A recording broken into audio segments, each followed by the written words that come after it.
70 km, kai vandens temperatūra tuo metu bus maksimum 18 laipsnių. Pasakyk, kas tau įkvėpė plaukti per La Manšą?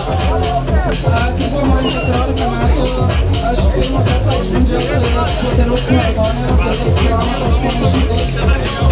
Ir man labai tada nepatiko, bet tada po metų mama išrašė 5 km varžybose, nes pralaimėjau lažybas su ją.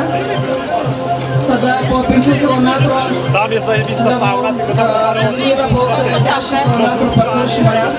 Tą kartą nepavyko, metų kai buvo galimybė, kad mama kažkaip paminėjo, kad tai yra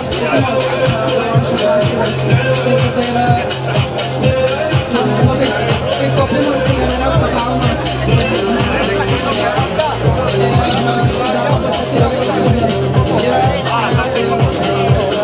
Galimybė prisidėti prie kažkokio aukoimo projekto, nes komanda prisidėjo prie kažkokio prisidėsiu prie emocinės paramos žmonėms.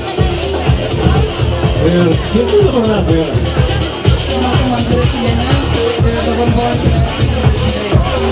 Pirmą kartą perplaukį, kai plaukysi per La Manšą, bandai, kad plaukti, tai buvo nedaug, 16 metų. Plaukiau su komanda, man buvo 20 metų. Gerai, ačiū. Paplojam Vildą. Violeta, atsiprašau. Paplojam Violeta, kuri plauks per La Manšą sąsiaurį šį rugpjūčio mėnesį. Tai yra nuo 50 iki 70 km ilgio distancija. Ačiū už interviu ir baiginėjom paskutinį 100 metrų plaukimą.